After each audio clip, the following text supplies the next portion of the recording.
আসসালামু আলাইকুম। আমি Mohammad Maruf Al Islam, department of CST engineering, diploma in software engineer বিভাগ। I am a student.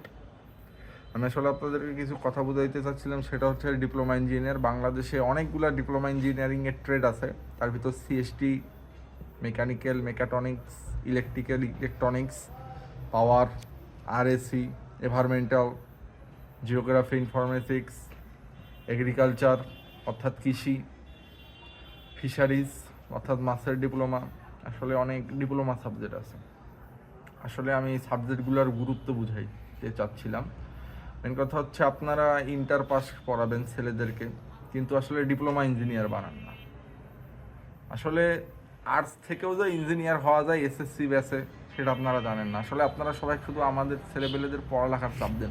আরে ভাই, 3 পয়েন্টও যদি পায়, 2.50 ওয়ালা ছেলেপেলেকেও এসএসসিতে ডিপ্লোমা ইঞ্জিনিয়ার নেয় সরকারি পলিটেকনিকে। আসলে আমাদের যে মেধাটা যে কীভাবে আমরা হারাচ্ছি, সেটা আমরা বুঝতে পারতেছি, আপনি বুঝতে পারতেছেন না।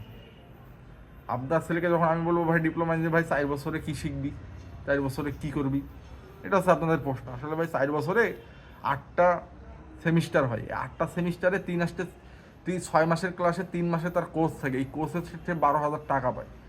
তার পরীক্ষার সময় সে 5,000 করে উপবৃত্তি পায়। সেই গড়ে 17,000 টাকা পায় একটা সেমিস্টারে একটা ভালো ছাত্র। যদি সে ভালো ছাত্র না হয়, সে 5,000 করে উপবৃত্তি পায়। আসলে কেন ডিপ্লোমা পড়াবে না? আসলে ইন্টার পরে লাভটা কী হবে বলেন? এখন আপনি বলবেন যে ভাই ভার্সিটি হবে, ম্যাজিস্ট্রেট হবে। আপনি যে ভার্সিটির পেছনে খুঁজতেছেন, যে সাবজেক্ট নিয়ে আপনার হবি করবেন, আপনি কম্পিউটার ইঞ্জিনিয়ার হইতে চান, আপনি ফার্মেসি ইঞ্জিনিয়ার হইতে চান, আপনার ছেলেকে এসএসসি পাস করে ভাই ডিপ্লোমাতে ভর্তি করে যান না। এগ্রিকালচার ইঞ্জিনিয়ার হবেন।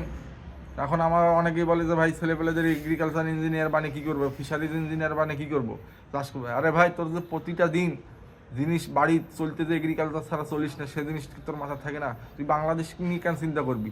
তোর ছেলে তুই ডিপ্লোমা পড়াবি বাংলাদেশ থেকে গিয়া, বাংলাদেশে বিএসসি করতে উত্তরা ইউনিভার্সিটির মতো আরও অনেক ইউনিভার্সিটিতে 2,30,000 থেকে 2,50,000 টাকা দিয়ে বিএসসি করা যায়। তুই বিদেশ যাবি ফ্রি, তোর 1 টাকাও লাগবে না।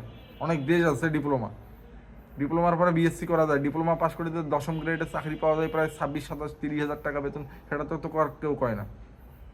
বাংলাদেশে সব থেকে বেশি ডিপ্লোমা ইঞ্জিনিয়ার হচ্ছে উত্তরবঙ্গে, বাহিরে সব থেকে বেশি বেকার হচ্ছে দক্ষিণবঙ্গে।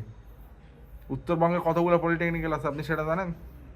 4টা তো শুধু সরকারি আছে, এছাড়াও বেসরকারি 18টা, এক একটা জেলায় ইনস্টিটিউট আছে। আপনি তো সেটা জানেন না।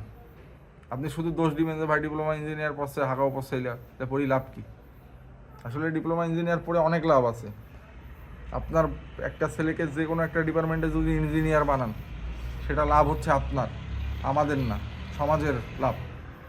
আপনার ওই ছেলেটাকে, যে ছেলেটাকে আপনি অনার্স পড়াচ্ছেন, সেই ছেলেটাকে আপনি যদি ডিপ্লোমা পড়াইতেন এসএসসির পর, সে অনার্স পড়তে পড়তে সে আজ 50-60 হাজার টাকা ইনকাম করতো। আমার নিজের ফ্রেন্ড, যাকে আমরা সব থেকে বেশি অবহেলিত করতাম, সে এখন ফার্মেসি বিভাগে ডিপ্লোমা করে এখন 2,80,000 টাকা বেতন পায় বাংলাদেশের একজন বড় ওষুধ কোম্পানি। সেটা আপনি জানেন না। একজন কম্পিউটার ডিপার্টমেন্ট, আমার 2 বন্ধু আছে আমার এলাকায়, প্রায় 4 লক্ষ টাকা বেতন পায়। আপনি আছেন কোন জায়গায়? ডিপ্লোমা নিয়ে আপনি হুতাশা দেন। ডিপ্লোমার দেশে ইন্টার পাস সমতুল্য হয়েছে, তা কি হয়েছে?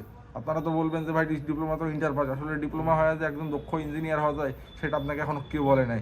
এখনও গাধার ঘর থেকেই বাঁচেন। গাধার ঘর থেকে বেরিয়ে এসিয়ে বাইরে যে ছেলেপেলেগুলো আর্টসে পড়তেছে, ছেলেকে মন মতো স্বাধীনতা দেন। সায়েন্সের ইউনিট থেকে শুধু আপনার এগ্রিকালচার হবে, ফিশারিজ হবে, প্লাস হচ্ছে ফার্মেসি হবে, কিন্তু আপনার আর্টসের স্টুডেন্টও বাকি সব সাবজেক্ট পাবে। পাওয়ারও হইতে পারবে, ইলেকট্রিক্যাল ইঞ্জিনিয়ার হইতে পারে, সে কম্পিউটার ইঞ্জিনিয়ার হইতে পারবে। তার তো পয়েন্টের কোনো ম্যাটার না। 2.50 হইলেও সে পড়ালেখা করতে পারবে। পয়েন্টে আমি কী করবো? আমার যদি দক্ষতা যদি না অর্জন করতে পারি। আসলে আমার আরও অনেক কিছু বলার ছিল, আজকে বলতে পারতেছি না। ইনশাল্লাহ আগামী ভিডিওতে বলবো।